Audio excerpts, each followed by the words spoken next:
លិ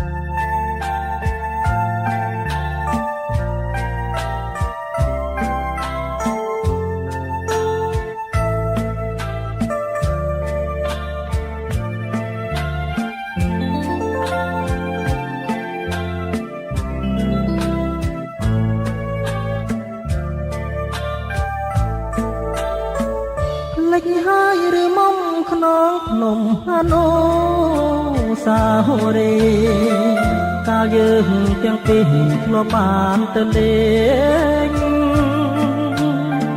ថ្នាក់ថ្នមបីបំគៀកាយឲ្យចេញ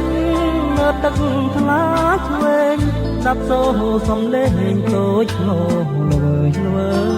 យទាំងជ្រួងហោហងឆ្ពងទៅមហាសាគរតែក្លិនកែសោះនៅតែគៀកាយបាក់សាទៅនៅតែចំឡាយឬសូល្វើយល្វើយថាអូននេះហើយជាខ្នាយវាសនា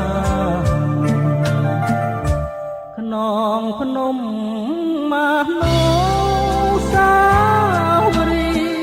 លំងពន្ធាក្រាលលើបុព្វតា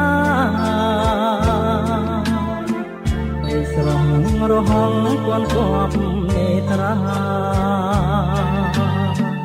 ធ្វើឲ្យចិន្តារតែបែតី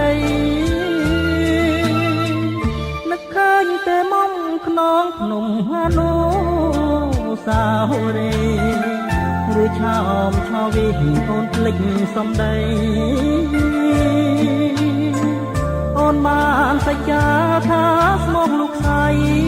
ទូលោករលាយក៏ស្នេហ៍ពិសេសមិនរលាយឡើយ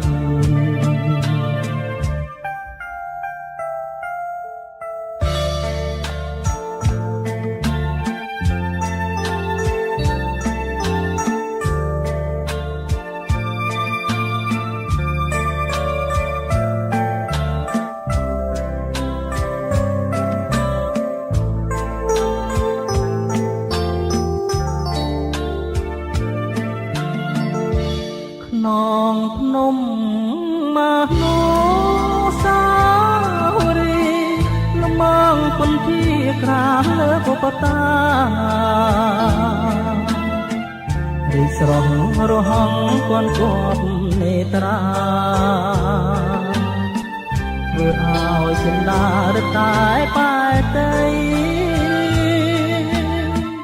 នឹកឃើញតែមុំក្នុងភ្នំហនោសាហូរីឬឆោមឆោវីអូនភ្លេចសំដីអូនបានសច្ចាថាស្មោះលោកស្រីទូលោករលាយក៏ស្នេហ៍ពិសេសមិនរលាយឡើយក៏ស្នេហ៍ពិសេសមិនរលាយឡើយ